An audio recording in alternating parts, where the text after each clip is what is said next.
I call the regular meeting of the Lakewood City Council of June 10th, 2013 to order. Will the city clerk please call the roll? Murphy. Wilson. Here. Kellen. Here. Wickman. Here. Quinn. Here. King. Here. Baraway. Here. Johnson. Here. Hall. Here. Coop. Here. Roy Ball. Here. You have a quorum. Thank you. Will the I have a script. I was going to read the same thing again. All right. At this time, I'd like to ask that all cell phones be silenced for the remainder of the meeting. Thank you. And now it's time for the Pledge of Allegiance. Please stand and then remain standing for a moment of silence. I pledge allegiance to the flag of the United States of America and to the republic for which it stands, one nation, under God, indivisible, with liberty and justice for all.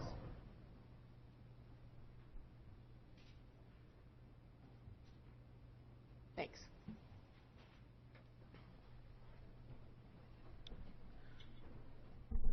All right, before we jump into the agenda, I notice we have a Boy Scout in the audience. We usually like to have Scouts introduce themselves. So would you please let us know your name, what troop, and what school?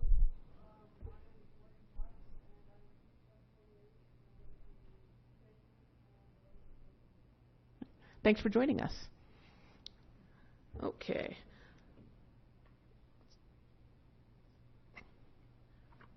All right, our first item is a resolution. Wait for Margie to get settled, and then she can read it.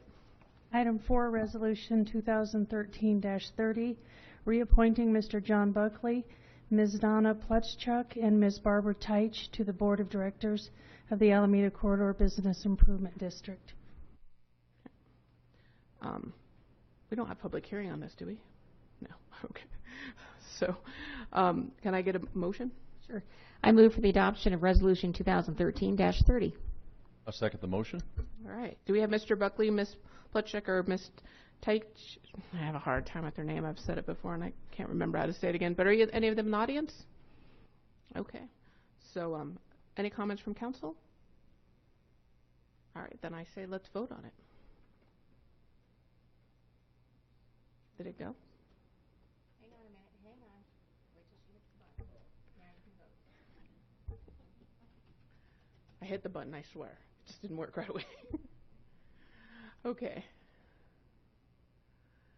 And the vote is 10 yes and 1 missing.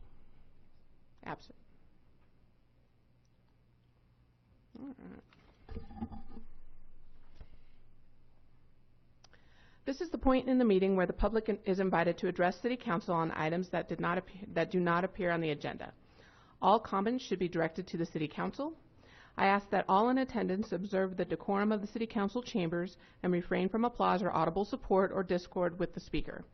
There is a 3-minute limit per speaker. The indicator lights on the lectern will glow yellow after 2.5 minutes and red when your 3-minute limit is up.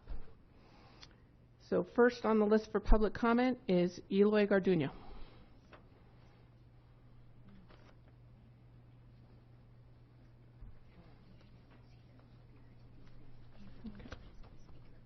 Okay. Hello, everybody. Hi, Eloy Garduño, 9184 West Warren Drive. I'm here for 2 things, and I'll stay within the 3 minutes. I am here representing the Labor Council for Latin American Advancement. I'm the Vice President of the Colorado chapter, and I just wanted to thank the city. We had a dance in April, and we had some city council members and a candidate show up. It was on your own dime, so nobody gave anybody anything. But Dinah Wilson, Ramey Johnson, Pete Roybal, and Shakati all showed up. And as a city of winning the first diversity award, as well as an All-America city, I thought as a citizen of Lakewood it was important that we were recognized and had a showing there, and we did. And so as a citizen, I want to thank you, as well as from the Labor Council of Latin American Advancement. Thank you. LACLA also sent me to Washington to do some lobbying for some clean air. Clean air is very important to me. One of my sons is asthmatic. One of my 12 grandchildren is asthmatic. And one of my granddaughters has some heart issues. So we're worried about her lungs and stuff. So I was able to go out there for the first time and lobby and speak to some people out there from Colorado and give them a face to clean air, how it's important. And I told them We're in a fight that we have to fight for, but we shouldn't have to have this fight. We all remember the brown cloud in Denver years ago, and I will do whatever it takes to make sure we do not get that back. We're lucky here in Lakewood. We have some wonderful people up here. That's why we're an all-America city. That's why we're a diverse city. You guys listen to us. We have great citizens in Lakewood. So with that, I just want to say thank you for everything that you guys do. And one voice can make a change, because I have a pretty big mouth, and some of you guys know that. Thank you, guys. Thanks, Eloy. No one else has signed up on the roster, so is there anyone who did not sign in who wishes to address the City Council? If so, just a reminder to state your name and address for the record, and there's a 3-minute limit. Is there anybody who'd like to speak? Just come on up. Don't be shy. Come on.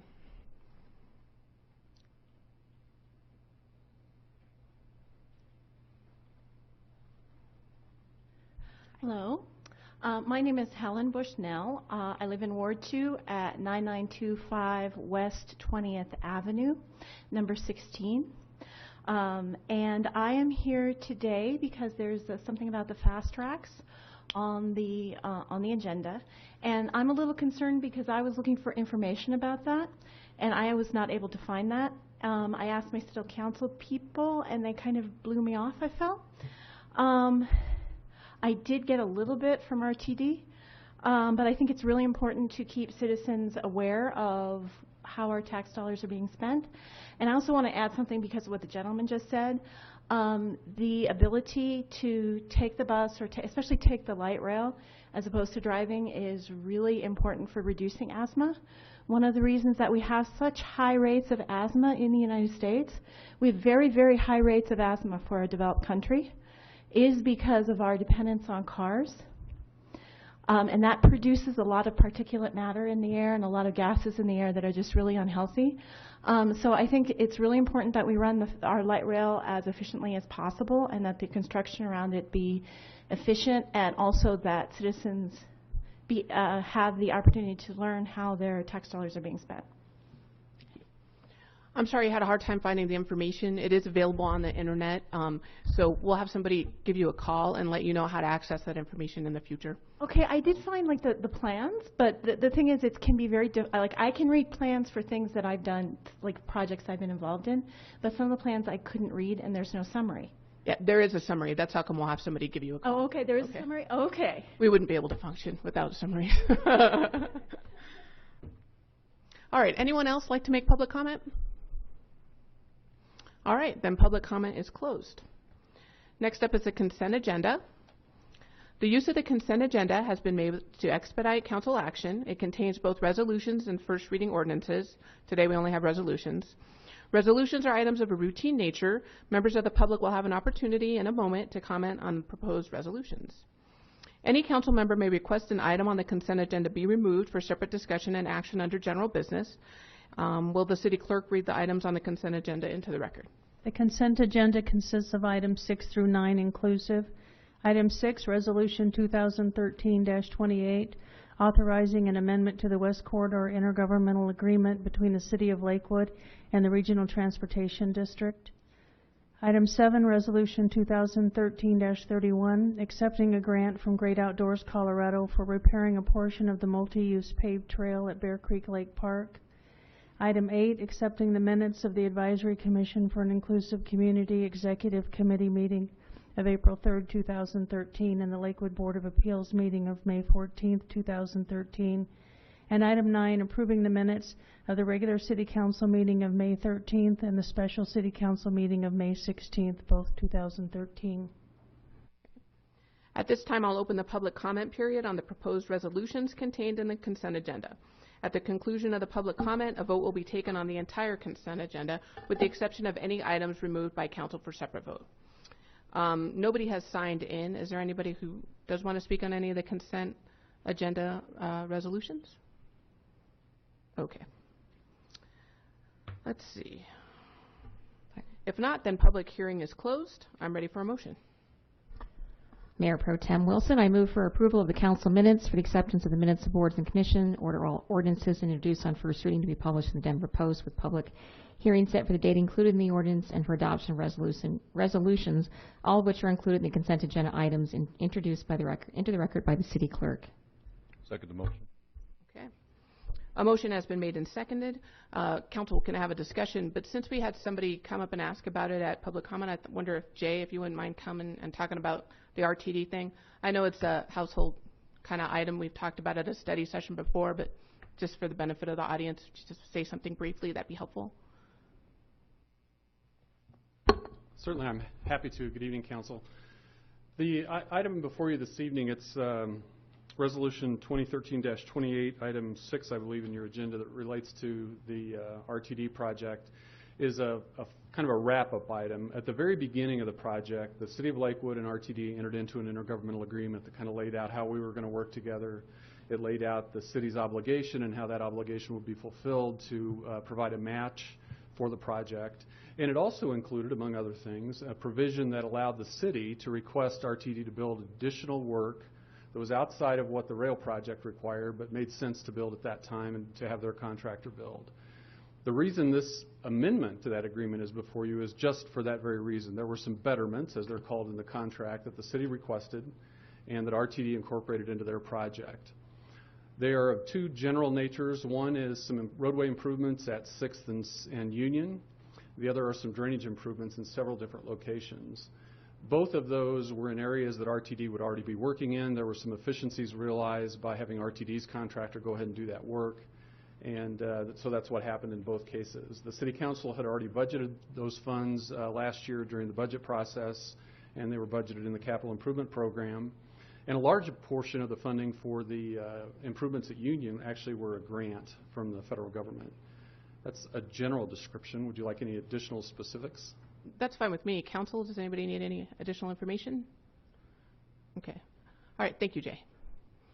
All right. At this point, any discussion on the consent agenda? Don't all jump up at once. Okay. All right. The motion is for adoption of the consent agenda. Please cast your votes.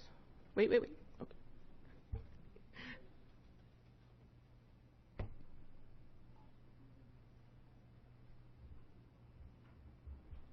Karen, there we go.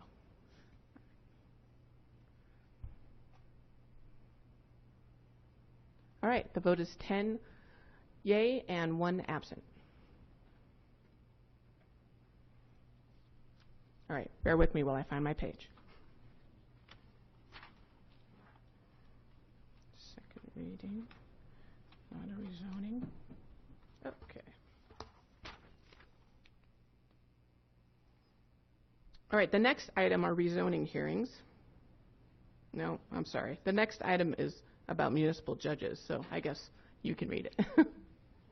Item 10, Ordinance O 2013-10, amending sections 2.20.050F of the Lakewood Municipal Code pertaining to compensation of the municipal judges. Okay. I will now open the public hearing on this item. Nobody signed up to say anything. Does anybody want to make a comment? Okay. So I don't believe we're having a staff presentation on this. So if I could get a motion? Move for the adoption of Ordinance O 2013-10 on second and final reading. Second the motion. Any discussion, council? Oh, I can't hit. Cindy? I just want to make a comment for the record that normally in the past people have seen me recuse myself when we've had any discussion regarding municipal judges' compensation. This particular ordinance refers solely to our standing judges, the Chief Municipal Judge and Judge Ramsey, and does not in any way impact my husband, who some of you know is a on-call part-time judge for this temporary part-time judge for the City of Lakewood. So I feel comfortable staying involved in voting on this particular ordinance. Council, anyone else? Okay, seeing no discussion, a motion has been made and seconded for the adoption of Ordinance 0-2013-10. Please cast your votes.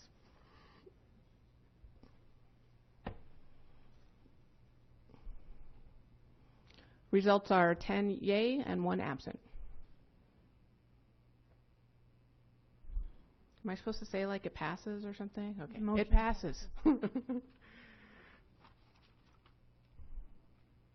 Okay, the next item, item 11, if you could read it into the record, thanks. Item 11, Ordinance O 2013-14, amending municipal ward boundaries for the city of Lakewood, Colorado. Okay. Once again, we have an opportunity for public hearing on this item. Nobody has signed up. Does anybody wish to speak on it? All right, I'm ready for a motion. I move for the adoption of ordinance O 2013-14 on second and final reading. Second the motion. Is there any discussion on the item? Adam Paul? Thank you. Got to mix it up a little bit. Some of you may remember we did actually a study session. We had a briefing on this, and we went through many different scenarios, probably 11 or 12 different maps, and came full circle to a situation and a solution that really keeps the physical boundaries pretty much the same. So I want to thank Marty Greer for her hard work and Mr. Scott Coop for his hard work chairing the committee. Thanks. Thank you. All right, seeing no further discussion, I move, well, let's see. A motion has been made and seconded for the adoption of Ordinance 0-2013-14. Please cast your votes.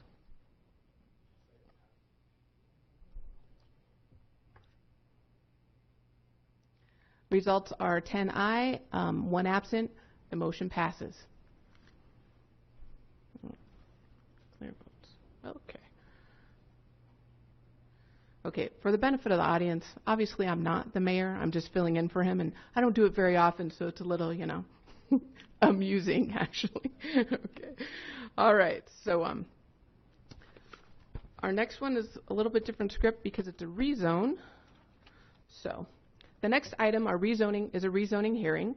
There's a written sheet titled Rezoning Hearings Procedured at City Council Meetings on green paper available at the table by the entrance to the City Council chambers. For those of you who may be unfamiliar with the steps we follow in conducting the hearing, you are welcome to get a copy of this information at any time. All persons present should be advised that the City Council has received and reviewed the written findings and recommendations of the Planning Commission in this matter. We have also received a notice that the entire record is available for review by members of Council. The City Council must consider only the record before the Planning Commission, the written findings and recommendations of the Planning Commission, and previously filed written objections to those findings and recommendations and the comments relating to them made during this hearing. I read this before, I swear. It just sounds like I've never read it before. I really did. It is not necessary, therefore, for the applicant or any proponent or any protestant to repeat any of the presentation, argument, or information given to the Planning Commission. Any person who wishes to speak will be limited to the discretion of the chair, and such person shall limit their comments to the following: name, address, whether the speaker attending the Planning Commission hearing, and who, if anyone, the speaker represents. I don't know, that doesn't sound right. That's what it says. Rezoning cases, second reading. All right.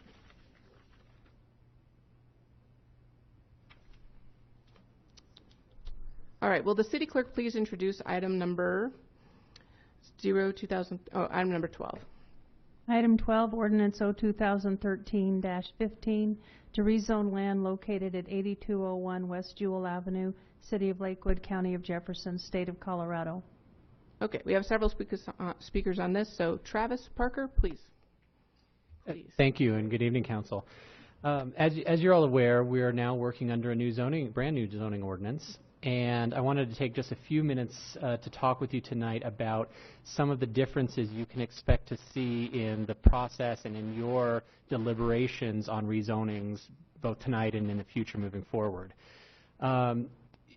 In the code, the old code that we've recently left behind, we had a lot of outdated, inflexible zones that really weren't meeting the needs of developers, and as a result, the vast majority of rezonings that you saw were planned developments, where we brought forward a specific use, a specific building, and a developer and a lot were tied to that specific use and to that specific building, and that's what you were reviewing.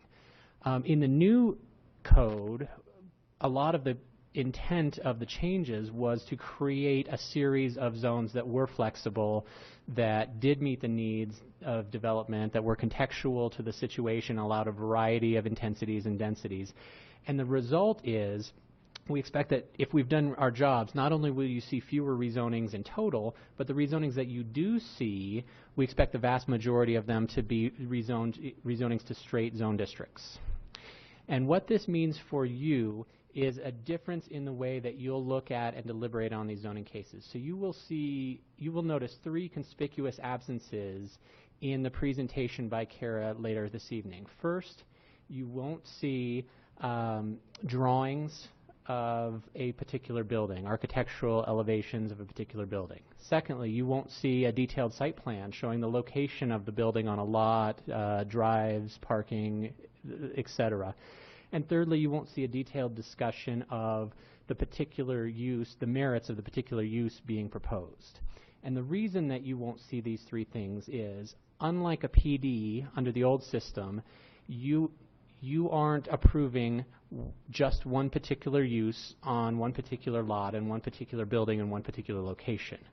You are being asked to approve a new zone, and all of the list of uses and the building specifics and standards that zone encapsulates. So not only will a developer not be held to a particular building or particular use, what you're looking at is whether that particular zone and the series of uses, the locations and setbacks and heights, whether that set of standards is appropriate in a particular area. And we can, if you'd like a refresher on sort of why we made that change, I'm happy to talk on that, but I think you all got plenty of that over the last 3 years. So with that, I'll just be happy to answer any questions you have on what you can expect to see tonight and at rezonings moving forward. Thanks, Travis. Thanks, Travis. Does anybody have any questions for Travis before we move on? No. All right, now's the opportunity for the applicant to speak.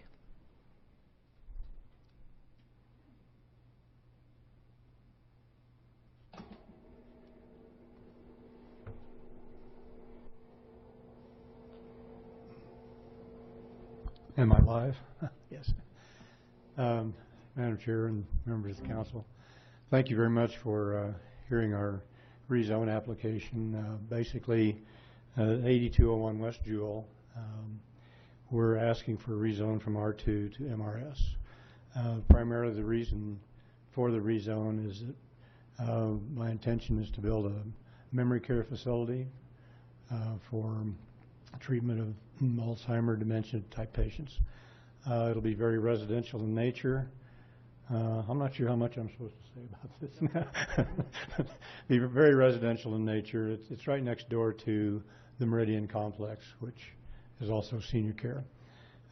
We have found through our demographic studies that there's a tremendous need for this type of service in this area. And so there'll be basically 48 units, more than likely, and somewhere in the neighborhood of 50-some beds.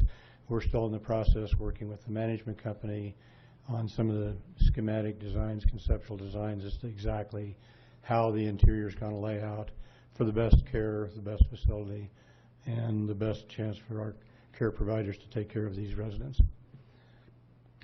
Other than that, I'll turn it over to the architect, and he can show you some pictures. Okay. Thank you. Oh, by the way, my name is Roger Bumgarner. I live at 188 Cypress Mesa Drive in Carbondale, Colorado, and I'm the manager of Crystal Group LLC, which is the applicant and developing agents. Okay.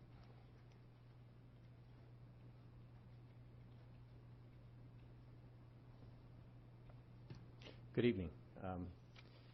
Council members, thank you for allowing us to present this evening. My name is Jeff Shera. I'm with Lance Boggio Architects. I guess for the record, address 5650 DTC Parkway in Inglewood.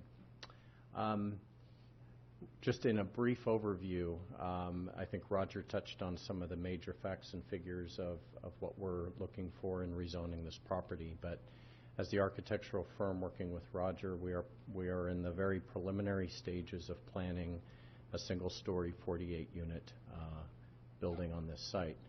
But I wanted to just start with showing a couple of documents on the conceptual land use plan. The purpose of this plan is to show the site as you can see it at Jewel and Balsam Street at the northwest corner of that intersection, approximately 3 acres, with the surrounding developments, existing properties, and their current zonings as well, which range directly to the north with an MRS, that's the senior community, and then to the east and west, an R1 single-family zone, and then across Jewel to the south is a public development zoning. The next image is just an enlargement of that same sheet with just a look at our particular site. So as you can see, the major features of this site, and the purpose of this is mostly to describe the existing conditions and also some of the setbacks and other features that might be imposed on this with the proposed zoning. So along to the south between Jewel and our property is the Sanderson Gulch, which is an existing drainage gulch, and a existing sidewalk or bike path along that.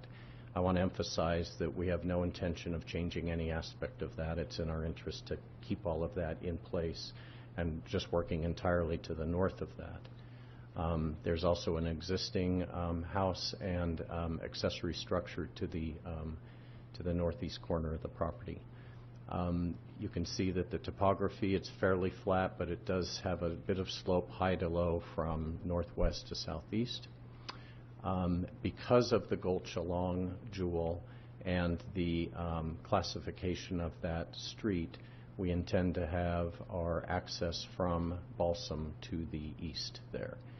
And other than that, those are the major features of the site. And the other thing that this drawing points out is the setbacks that this zoning imposes on this use, being the frontage of the building, the two facades. We actually have two front facades, both on Balsam and Jewel, that the main facade has to be between 12 feet and I believe it's 140 feet from the property line. So the facade has to be within that range on both of those edges, and then it's allowed to be a little bit closer on the other two property lines. Preliminarily, very preliminarily, this would be a concept layout of how the building might sit on the site. Again, it's a single-story project, 48 to low 50s in terms of total number of units.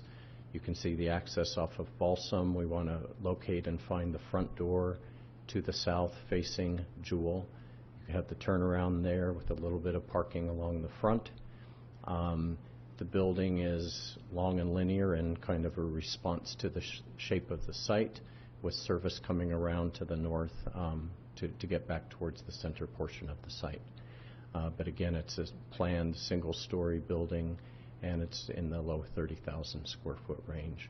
By the way, we have reviewed these access drives and points with the fire department, so that aspect is generally to their liking. Just applying a little bit of color and landscaping to the plan gives you an idea of how it might look as it's finished out. Again, emphasizing the gulch and the bike path to the south remaining. Nice perimeter landscaping. We also have a couple of interior courtyards for the therapy and use of the residents and the staff as well. And then because you can't have an architect speak without pictures of buildings, we wanted to bring along a couple of those. And these are examples of some of our other projects throughout the metro area and elsewhere. Give you just kind of an idea of kind of a home-like character, a very residential. So we borrow from a residential vocabulary because these are homes where people live. So these are a couple of photos, a couple of drawings, and one more, again, emphasizing a very house-like vocabulary for these buildings. And I'd certainly be open to any questions. Thank you. Thanks. All right, Kara,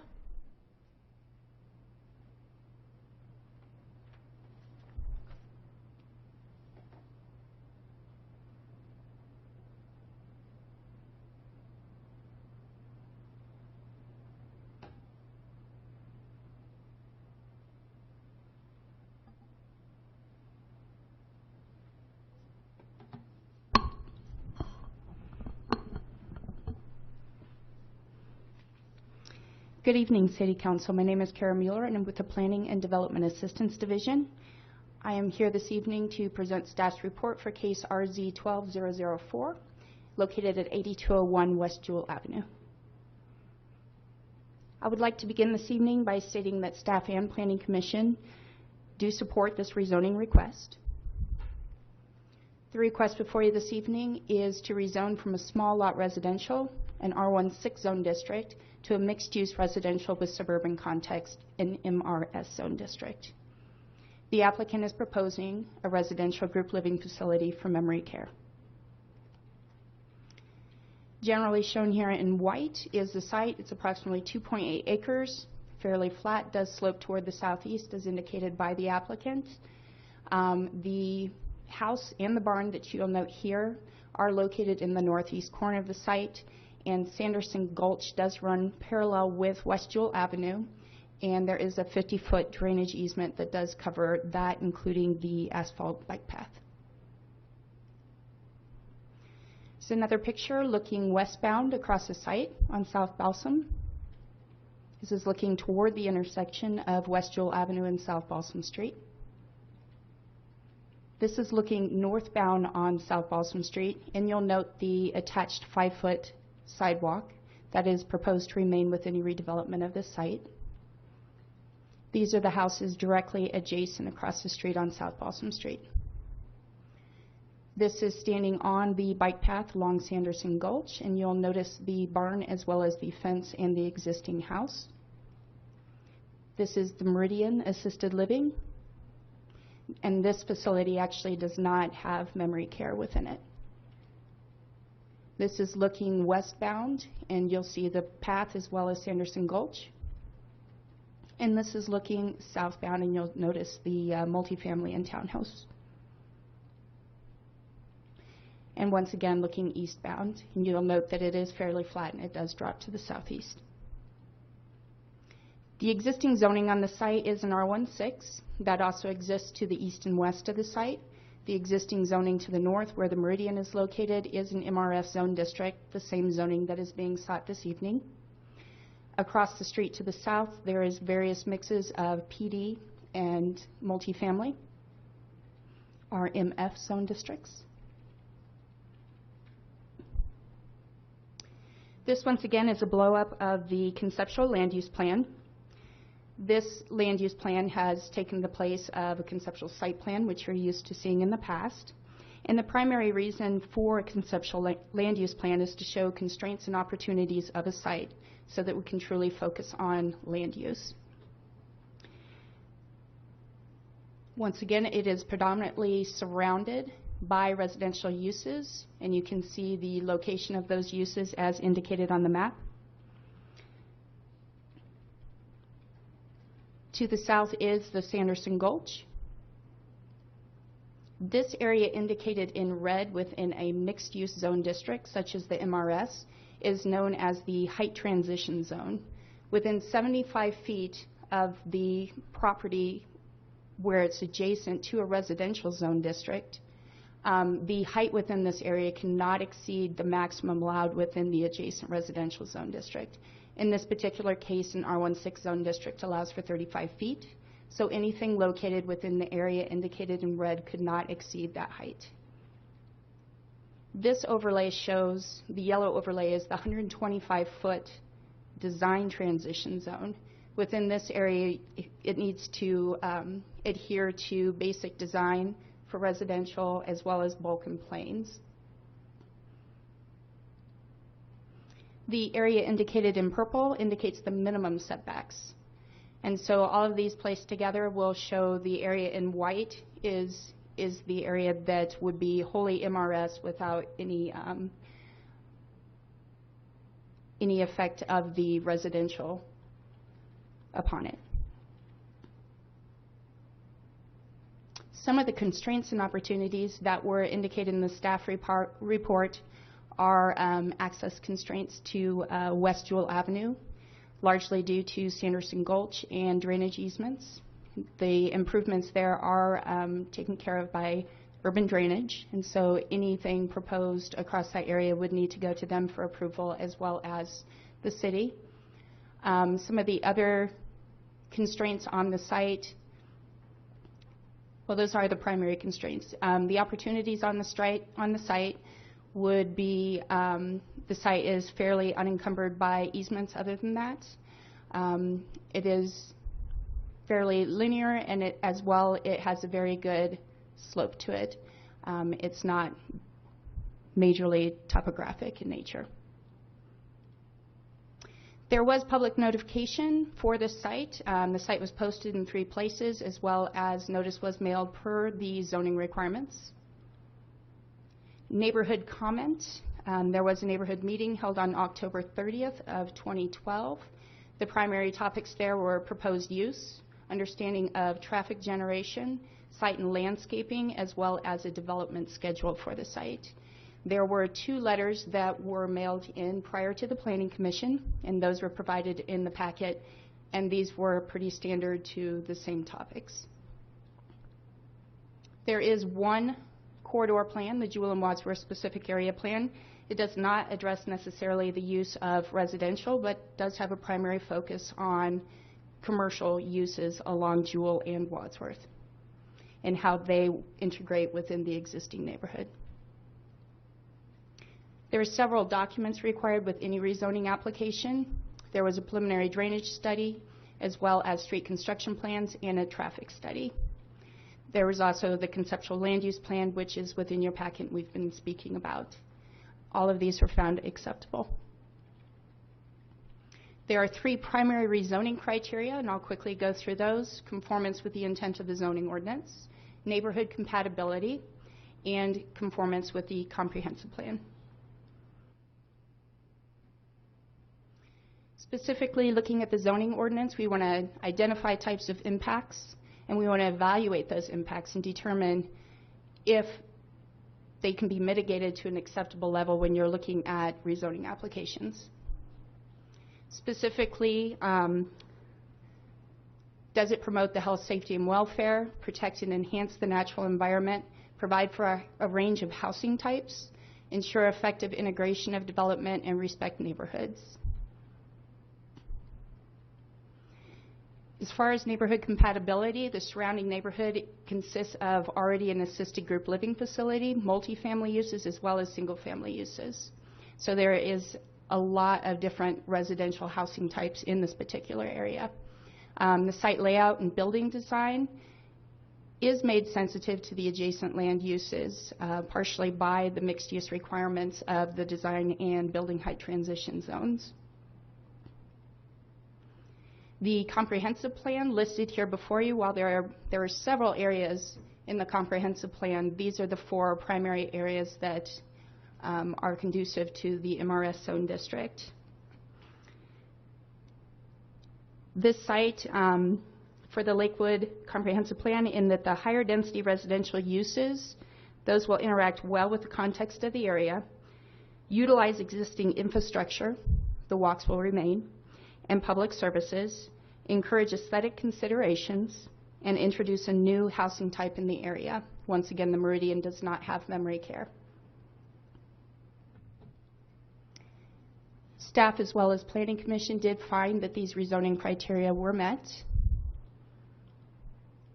and therefore staff and Planning Commission recommend that City Council approve rezoning case number RZ12004. That concludes staff report, and if you have any questions, they'll be available. Thank you, Kara. Thank you. This is the point at which the public is invited to testify, to ask questions, or to comment on this item. When everyone who desires to speak has done so, the public hearing will be closed. Once the public hearing is closed, additional testimony will not be taken unless a member of City Council wishes to ask a question or obtain information from someone who has testified. I don't see any names on the roster of people who would like to talk on this rezoning. Is there anyone out there who would like to make a public comment? Once again, don't all jump up at once. We can't handle the crowd. We'd have one person. Please come forward. Don't forget, let us know your name, your address, and there's a 3-minute time limit.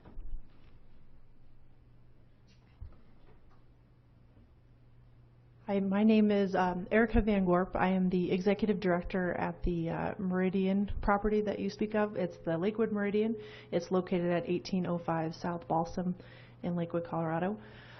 Just wanted to speak to the fact that Lakewood Meridian currently does house independent living and skilled nursing on our site. We do not, as was said before, we do not have memory care. We also do not have assisted living at our community.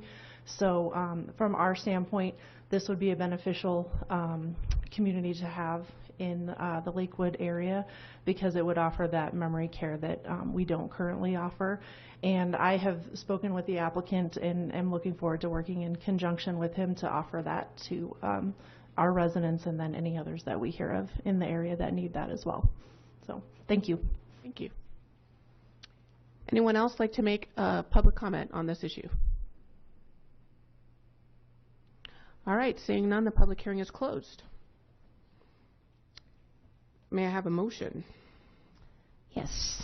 I move for the adoption of Ordinance O 2013-15 on second and final reading based on the findings of fact of the Planning Commission dated April 3rd, 2013. Second the motion. All right, City Council, discussion of this motion? Okay, first we'll have Councilor Quinn and then Councilor Johnson. Tom? Yes, thank you. Actually, this does not pertain directly to the land use issue, so forgive me for asking this question, but the barn that's on the property, has there been any discussion about moving it, or are they just planning on tearing it down? I'll have the applicant come up to the podium. As I say, I've been looking at that barn for 25 years, so I'm just kind of curious about that. Probably will. I'd love to see it in your backyard. It's a great looking barn. It's structurally, it's about ready to fall in. The roof is pretty much ready to collapse, and you know the wood looks great, but it's infested with things that I don't want to go in there and encounter. So, you know, if we can find somebody that wants to come and take the wood or whatever, we'd be more than happy just to give it to them. As far as the house is concerned, the house was moved onto that site, I think the owners told me back in the 80s, and so it could be moved off. And my suggestion has been, and the owners and I are discussing exactly what to do with it, but if Habitat for Humanity has a nice lot that they'd like to move it on to, we'd sure entertain that. But it's a shame to see that house just torn down, because it's, you know, it's brick, it's very well built, and it's been redone fairly lately, and so maybe we can find a good home for it. I'm pretty active in Habitat up in the mountains, so maybe we can find something here. Well, thank you for satisfying my curiosity. I can tell you there are probably some artists out there who would be salivating over getting their hands on that wood, but anyway, just a thought. Okay. Reuse. Okay, thank you. Councilor Johnson? Thank you. I'd like to compliment you on a very thoughtful plan. Unfortunately, there really is a need for this type of facility for quality memory care places for our parents. Thank you. All right, anyone else? Oh, Tom, you want to talk again? One other very quick comment. Very quick. I really like the new system, and I like the focus on opportunities and constraints. And I think Ian McCarg would be very proud of both of you and the entire planning staff. Thank you very much. All right. Going once? Going twice? All right. So the motion before us is for the adoption of Ordinance 0-2013-15 on second and final reading based on the findings and fact from the Planning Commission hearing of April 3rd, 2013. That's it, right? Okay. So cast your votes.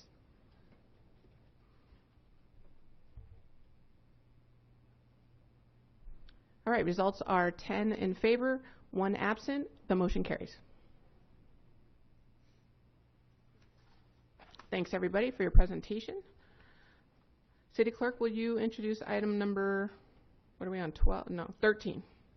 Item 13, Ordinance O 2013-16, amending sections 9.06.010, 9.10.020, 9.50.080, 9.50.090, 9.64.030, and 9.70.010, and adding Section 9.30.040 of Title IX of the Lakewood Municipal Code pertaining to public peace and safety, and adding Section 10.60.250 of Title X of the Lakewood Municipal Code pertaining to vehicles and traffic. I will now open the public hearing on this item. We don't have a staff presentation planned unless somebody on council would like to hear more about this item. Anyone? Okay, I think that looks good. So now it's open to the public for any comments. Nobody signed up on the roster, but if anybody would like to comment on this issue, please feel free to come forward. Seeing no takers, we'll move on. I ask for a motion. I move for the adoption of ordinance O 2013-16 on second and final reading. Second the motion. Is there any discussion on the motion? I want you all to notice I kind of look like I know what I'm doing by this point. Of course, it's the last thing on the agenda, but that's all right. All right. A motion has been made and seconded for the adoption of ordinance 0-2013-16. Please cast your votes.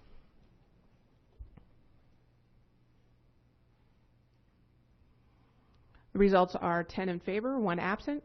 The motion passes. All right, now we're moving on to general business. Kathy, do we have anything? We don't. So it's time for, how about an executive report either? Okay.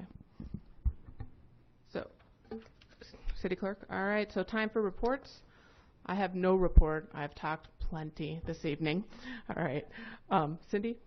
Sure. Thanks, Diana. Just a reminder that the COPS Council and Community meeting is next Tuesday night, June 18th, at the Clement Center from 6:30 to 8. We'll be talking about the safety around the RTD light rail stations and on the light rail itself. We'll have dinner. I understand it's going to be lasagna. And we'll also have some home-baked cookies from Councilor Johnson. So please show up next Tuesday night, June 18th, 6:30 to 8. And that's all I got. Thank you. Councilor Roybal? No report. Okay. Councilor Coop? Yes, this Wednesday, June 12th at 7:30 a.m., Councilor Barroway and I will be having our award meeting at the 40 West Arts District building, just north of Colfax on Teller, across the street from the Home Depot. We'll see everybody at 7:30 to 8:30 a.m. Thanks. Councilor Paul? Councilor Johnson? Thank you. I think you've done an awesome job, Diane. Thanks, Raby. Councilman Kellen and myself will not be having our ward meetings this summer. Oh, darn, I see tears in your eyes. I'm so sorry. But we'll resume in the fall. Thank you. All right. Councilor King? Councilor Quinn? Just a word about a very important date that is coming up soon. As of July 1st, 2013, you will no longer be able to dispose of your electronics in landfills. So there will be opportunities available for electronics recycling, but you cannot put them in the trash. There will be electronic waste roundups. We do them periodically here at the city. We'll probably do one soon after July 1st. I know there are some places that will take electronics for free, but just keep that in mind. Effective July 1, you can no longer put electronics, the laptops, old iPads, stereo systems, anything electronic, it's got to be recycled. Thank you. Councilor Wickman? Two things. Wanted to thank the people that came out to the Foothills Field of Dreams kickoff last week. And in addition to the great turnout that we had, I wanted to especially shout out to a number of our staff members were there. Obviously, I'm going to forget some of the names, but I remember seeing Kit Botkins, Steve Carpenter, Ross Williams was helping me on the grill, probably some others I've forgotten. And also wanted to thank the neighbors in the Glennon Heights area. They are starting to get together to work with their local elementary school, the Glennon Heights Elementary School, and they're looking at some projects to kind of help that community and that school. So a couple of great things going on in Ward 4. Thank you, good people of Ward 4. All right, Councilor Kellen? No report. I did forget one thing. Ward 5 meeting in June is canceled. Tom and I will be at a conference, but we will resume in July. There's nothing else for the good of the order. This meeting is adjourned. Thank you.